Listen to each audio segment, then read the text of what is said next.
It was a bitter February morning in the year 1511, and the stone walls of Richmond Palace glowed faintly in the flicker of candlelight. Outside, the frost clung to the palace grounds, but within the royal nursery, a warmth had bloomed, not from the hearth, but from the radiant joy of a king. Henry VIII, only 20 years old and barely 2 years into his reign, stood over the cradle of his newborn son. Swaddled in crimson cloth embroidered with gold thread, the infant, his firstborn son, lay peacefully, his chest rising and falling with the steady breath of life. For Henry, this was more than a child. This was legacy. This was stability. This was the living answer to the single most critical question any English monarch could face: the succession. The Tudor dynasty, still young and precarious, had emerged from the ashes of the Wars of the Roses, a brutal civil conflict that had nearly torn England apart. Just 2 decades earlier, Henry's own father, Henry VII, had claimed the crown through conquest, not inheritance. The memory of rival claimants and sudden uprisings still haunted the nobility. Without a male heir, England could easily be plunged once again into chaos. But now, with this tiny boy, the Prince of Wales, the future looked secure. The news of the prince's birth spread like wildfire. From the streets of London to the distant coasts of Cornwall and the borders of Scotland, bells rang joyously. Church towers echoed with peals of celebration, and bonfires were lit atop hills across the kingdom, a blazing chain of light that symbolized national unity and royal triumph. For 3 days and nights, taverns poured ale freely in the prince's honor. Nobles offered extravagant gifts. Foreign ambassadors sent congratulatory letters and gold. The streets were filled with music, laughter, and reverence. Henry VIII, radiant with pride, had every reason to believe that God had smiled upon his reign. He had married well, Catherine of Aragon, daughter of the powerful Catholic monarchs of Spain, and now he had delivered the one thing no king could rule securely without: a strong male heir. In the eyes of the court, and indeed all of Europe, the birth of the prince symbolized the triumph of Tudor stability and English power. Little did they know that beneath the celebration, the candle of hope had already begun to flicker. For now, however, the kingdom rejoiced. A future king had been born, and with him the dreams of an empire, strong, Catholic, united, seemed within reach. It was the calm before the storm. In the early 16th century, England was entering a golden moment. The wars that had once ravaged its lands and shaken its monarchy had subsided, and in their place stood a young, vibrant king whose ambitions stretched beyond the shores of his realm. When Prince Henry was born in 1511, the birth was not simply the arrival of an heir. It was a declaration that the Tudor dynasty was not only legitimate but thriving. At the center of this vision stood Henry VIII, still in the early years of his reign. Charismatic and striking in appearance, Henry was the very image of Renaissance royalty. He excelled at sports, jousting, hunting, and tennis, yet was equally fluent in music, poetry, and theology. Courtiers admired him, foreign monarchs respected him, and the English people adored him. He represented both the knightly valor of old and the cultured sophistication of a new European order. Beside him stood Catherine of Aragon, his queen and partner in power. A Spanish princess of royal blood, Catherine had once been married to Henry's elder brother Arthur. After Arthur's untimely death, her fate remained uncertain for years, until Henry ascended the throne and took her hand in marriage. Their union was more than romantic. It was deeply strategic. Through Catherine, England was tied directly to the Spanish crown, then one of the most powerful forces on the continent. It was a marriage of dynasties, and the birth of their son only solidified that alliance in the eyes of the world. The court of Henry VIII glimmered with wealth, elegance, and pageantry. Foreign ambassadors arriving in London were stunned by the splendor of the English court. Halls lined with tapestries, musicians performing at all hours, tournaments held in fields newly cleared for royal games. Gold glittered on robes and chalices. Latin verses echoed through cathedral choirs. And at the center of it all was a young king and queen whose presence seemed to radiate strength and destiny. The birth of their son added fuel to that perception. England now had a clear line of succession, a male heir born of royal blood, descended from both the Tudors and the mighty Spanish Trastamara line. It was a message to friend and foe alike. The House of Tudor was not a fleeting flame but a lasting force. The boy would inherit a kingdom at peace, a crown rooted in legitimacy, and a name feared throughout Christendom. But beneath the gilded trappings, cracks remained unseen. The stability so carefully constructed still relied on fragile foundations. The health of one child, the strength of one marriage, the illusion of permanence. For now, however, those doubts were buried beneath layers of silk, steel, and ceremony. In 1511, England looked powerful. Henry looked invincible, and the world believed it. It was a spectacle like no other, a moment crafted not only for the soul of an infant but for the eyes of all Europe. The baptism of Prince Henry, firstborn son of King Henry VIII and Queen Catherine of Aragon, was far more than a sacred rite. It was a political performance of staggering precision and symbolism. Westminster Abbey, already ancient and hallowed, had never gleamed so brilliantly. The entire cathedral was transformed into a palace of eternal grandeur. Chandeliers blazed with candlelight. Crimson and gold tapestries lined every stone wall. Flower petals were scattered across the marble floor, their scent mingling with clouds of incense. Trumpets blared from the galleries, echoing through the vaulted ceiling like a divine announcement. It was not a place of worship. It was a stage set to proclaim England's place at the very heart of Christendom. Every noble family, every foreign ambassador, every influential bishop and envoy had gathered for this singular event. Delegates from France, Spain, the Holy Roman Empire, and even distant kingdoms came bearing offerings of velvet, silver, and gemstones. Their presence alone was a calculated message. The great powers of Europe had come not only to witness a baptism, but to acknowledge the legitimacy and strength of the Tudor line. At the center of it all stood the baptismal font, a masterpiece of solid silver, newly forged and etched with both religious symbols and the royal arms of England. Holy water within it had been blessed using relics of English saints, tying the prince not just to his earthly lineage but to the divine. Nearby, royal chaplains and high clergy recited ancient Latin prayers, their voices rising and falling like waves crashing against centuries of tradition. Then came the moment everyone had awaited. The infant prince, dressed in white and gold, was carried forward by Lady Margaret Pole, Countess of Salisbury, herself a symbol of dynastic unity. The baby's small face flushed with health, and when the cool water touched his forehead, he let out a cry loud, strong, unwavering. The court would whisper later that it was a king's cry, a sign of future greatness. Queen Catherine, radiant despite the strain of childbirth, watched from her elevated seat, flanked by her Spanish ladies. King Henry stood close by, chest lifted with pride, his gaze sweeping the chamber as if to imprint this moment in memory forever. What took place that day was more than ceremonial. It was declaration. This child would be a king. This dynasty would endure. And this nation, England, would no longer be viewed as a peripheral island, but as a rising force whose power was to be respected, even feared. The baptism of Prince Henry was the opening act of a grand performance, one that fused religion, diplomacy, and destiny into a single unforgettable day. Inside the gilded walls of Richmond Palace, a nursery unlike any other had been constructed, one not merely to comfort a child, but to shape a king. Every element of Prince Henry's chambers had been curated with precision, devotion, and grandeur. It was a world crafted for one small boy, yet it reflected the immense weight of a kingdom's future. The cradle itself was a marvel of craftsmanship, carved from fine English oak and overlaid with silver panels engraved with Tudor roses and religious icons. It rested on a velvet platform beneath a canopy embroidered with the royal arms.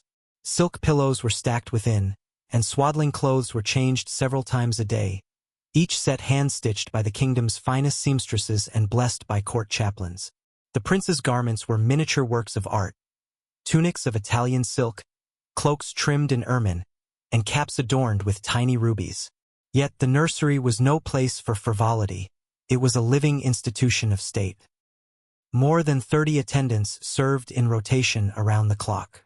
Wet nurses, selected not only for health but also for moral character, were monitored carefully, their diets prescribed by royal physicians.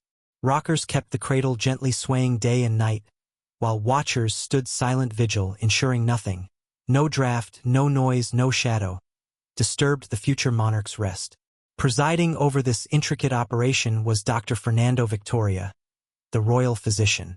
A learned man with both classical training and a deep knowledge of herbal medicine, he devised an innovative regimen that blended modern science with ancient wisdom. He consulted Galenic theory, Arabic texts, and even new treatises arriving from the universities of Padua and Salamanca. Daily records were kept on the prince's temperature, weight, sleep patterns, and even his emotional responses. The goal was clear: to raise not only a healthy child, but a king both physically and intellectually prepared to rule.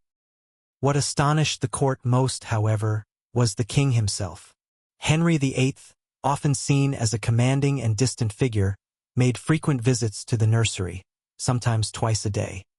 He would watch his son sleep, or even assist in feeding when the prince stirred. On one occasion, he reportedly spent an entire hour cradling the boy in silence, his face unreadable except for the quiet intensity in his eyes. Servants whispered of a softer side to the king, one rarely seen in public. This was not the ruler who debated scholars or commanded armies. This was a father, profoundly invested in the tiny life before him. Some saw in these visits a rare vulnerability, others a deeper obsession. Henry saw in his son not just a child, but his legacy made flesh. In those quiet chambers, beneath painted ceilings and flickering candlelight, a prince lay swaddled in power, but it was love, fear, and the burden of destiny that filled the air. By early February, an unsettling shift crept into the quiet routine of the royal nursery.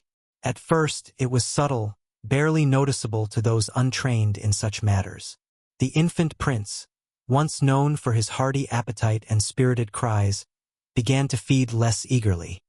His tiny hands, which had once curled tightly with energy, now sometimes fell limp at his sides. His skin, once flush with warmth, took on a pale, almost translucent hue in the early morning light. At first, the attendants dismissed it as a passing phase, perhaps the effect of cold winter air or an unsettled night's sleep. But Dr. Fernando Victoria saw what others did not. The change in the infant's demeanor was not just a fluctuation. It was a warning. Each day, Dr. Victoria recorded the prince's breathing rate, the temperature of his tiny limbs, the frequency of his crying, and the rhythm of his feeding. The once consistent numbers began to waver. Some mornings the child showed signs of recovery, crying with vigor. But by evening he would lapse into long, unnatural stillness. No fever came, no visible wound emerged. And yet, a creeping sense of dread began to spread among those closest to the cradle. Reports were delivered daily to the king's chamber, bound in fine parchment, sealed with the physician's signet. Henry VIII read each line in silence, frowning more deeply with every update. But as a man of power, he searched for certainty and solutions, not suspicions and shadows. It was Queen Catherine, however, who first truly sensed that something was deeply wrong. Though still recovering from childbirth, she began spending longer hours in the nursery. Her attendants noticed her watching the prince with unblinking focus, leaning over his cradle as if willing him to move, to cry, to return to the lively state he once embodied. She never spoke her fears aloud. A queen could not be seen as fearful. Not in the court, not in the presence of ambassadors, and certainly not before her husband, who still clung to hope. But within her, the instincts of a mother stirred. She began quietly consulting Dr. Victoria more frequently, asking pointed questions, requesting second opinions, and requesting spiritual blessings for her child in secret. Some nights, she refused to leave the nursery, dozing in a chair beside the cradle while nurses tended to the prince in shifts.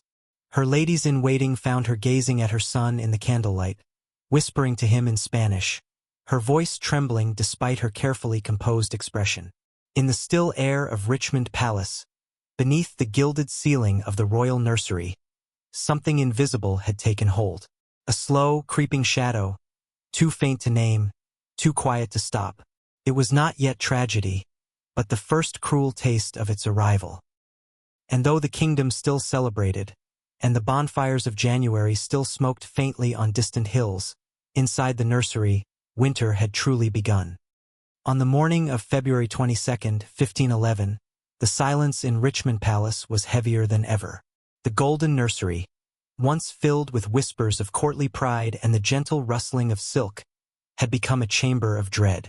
Despite every prayer, every mixture of herbs, and every desperate touch of holy relics, the heir to England's throne was dying, and no one could stop it. Dr. Fernando Victoria, flanked by physicians summoned from across the kingdom, worked with grim urgency. Bloodletting, ointments, whispered invocations, all in vain. Priests paced outside the chamber, murmuring Latin verses as thick incense clouded the corridor. Inside, the air hung with the sharp scent of candle wax and despair. Queen Catherine's screams pierced the stillness. She cried not like a queen, but like a mother torn apart by helplessness. Her attendants wept silently as they held her shoulders, trying to keep her from collapsing. Catherine had sensed it for days, but nothing had prepared her for this moment. The moment her baby boy, once vibrant and strong, turned limp in the royal cradle. And then came Henry, the king who had conquered tournaments, mastered diplomacy, and brought nobles to heel. He entered the nursery not as a ruler, but as a father. His boots echoed against the stone as he approached the cradle, where the infant prince lay barely breathing. Henry dropped to his knees beside the tiny figure wrapped in royal cloth. He did not speak. He did not command. He simply lifted the boy into his arms. For minutes, he sat cradling the fading life of his son, rocking gently as if time might reverse if only he held the child tightly enough. A tear traced down his cheek, unnoticed by the king himself. The mighty monarch of England had been brought low, not by war, not by rebellion, but by something far crueler, loss. At approximately 11 a.m., the prince took his final breath. Witnesses would later say that the king's silent anguish at that moment was more terrifying than any rage he had ever shown in court. He held the child close, as if willing his own heartbeat into the boy's chest. The death was unexplained. No plague, no injury, just the quiet, inexplicable slipping away of a life that had once cried with the strength of a future king. Word spread swiftly through the court. Nobles fell into stunned silence. Celebratory banners were stripped from the halls. In the great kitchens, feast preparations were abandoned mid-stir. Messages were rushed to European courts. Where once had come congratulations, now came condolences. From Madrid to Vienna, foreign rulers who had toasted the prince's birth now lowered their glasses in mourning. The entire kingdom paused. The bonfires of joy had long since burned out, but now so too had the flame of England's future. And in that moment of unthinkable grief, Henry VIII became something different. No longer just a king. No longer just a father. But a man whose loss would shake the course of history itself. The funeral of Prince Henry Tudor was unlike any seen before in England, not only in its grandeur but in the weight of sorrow it carried through the streets of London. King Henry VIII, shattered by grief but bound by duty, transformed his son's farewell into a national procession of mourning and majesty. Westminster Abbey was prepared with lavish solemnity.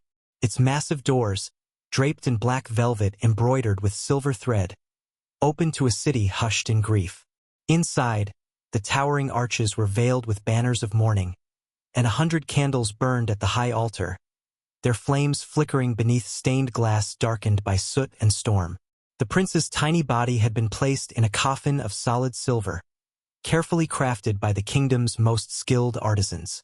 The surface bore engraved symbols of both innocence and kingship, lambs and crosses, Tudor roses and a crown. It was carried atop a black-draped bier by noblemen who walked in silence, their faces grim, their eyes lowered. The child who had lived only 7 weeks was given the burial of a monarch. The funeral procession moved slowly from Richmond Palace to Westminster, winding through London's broadest avenues. Hundreds lined the route, merchants and clergy, knights and children, widows and lords. All fell silent as the procession passed. Priests swung censers from horseback, their incense trailing behind them like smoke from a battlefield. Choir boys sang laments, their clear voices echoing off the stone buildings as if heaven itself wept with the crowd. Henry VIII did not ride at the front. He walked behind the coffin on foot, his face ashen, his shoulders stiff with pain.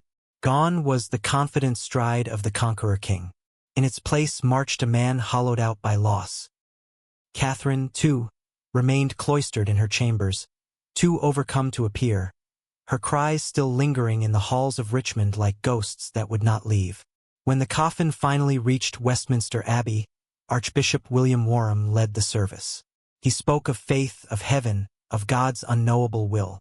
But even the most polished words could not ease the chill that clung to the stone columns. As the final prayers were whispered, the coffin was lowered into a tomb prepared with gold and linens. But no amount of pageantry could disguise the truth. England's future had been buried. For Henry VIII, the funeral marked not only the loss of a son but the first fracture in a carefully constructed world. From that day forward, something in him would remain broken. His later obsession with producing a male heir, his desperate marriages, his war with the church, his cruelty toward those who failed him, can all be traced back to this moment. It was not just the burial of a child. It was the entombment of certainty, of joy, of the future Henry thought he had secured. And nothing he built afterward would ever fill the space that tiny silver coffin left behind. No one knew on that bleak morning in February 1511 that the death of a 7-week-old infant would become one of the most pivotal moments in European history. It was a quiet tragedy, a private sorrow wrapped in royal cloth. But from that silence grew a storm, one that would shake the foundations of monarchies, churches, and empires. Had Prince Henry lived, the course of history might have remained steady. England would have had its heir, born of noble blood and divine right. The Tudor succession would have been secure. There would have been no desperate need for Henry VIII to produce another son, no cause to question his marriage to Queen Catherine of Aragon, no political crisis born from a queen's failing womb. But fate had other plans. With the prince gone, so too was the king's patience. As years passed and no surviving male heir came, Henry VIII grew restless. The seed of fear, planted that day in the nursery, took root in his mind and festered. The dynastic anxiety that once haunted his father now consumed him. By the time Catherine had suffered multiple miscarriages and stillbirths, Henry was no longer the hopeful, golden king of his youth. He had become a ruler obsessed with legacy, with control, with divine justification. And so, the king who once walked behind a silver coffin would begin marching toward a break with Rome. To secure a new marriage, one that might finally bring him a son, Henry tore England from the Catholic Church. He created the Church of England, installing himself as its supreme head, and forever altering the spiritual landscape of Europe. His actions triggered the English Reformation, unraveling centuries of religious unity, igniting wars of faith, and condemning thousands to death by fire, rope, and blade. Anne Boleyn, the woman for whom he broke the church, would bear him another daughter, but no son. She, too, would eventually lose favor and be executed. Thomas More, once Henry's most trusted advisor, would be imprisoned and beheaded for refusing to accept the king's new religious authority. Monasteries were dissolved. Lands were seized.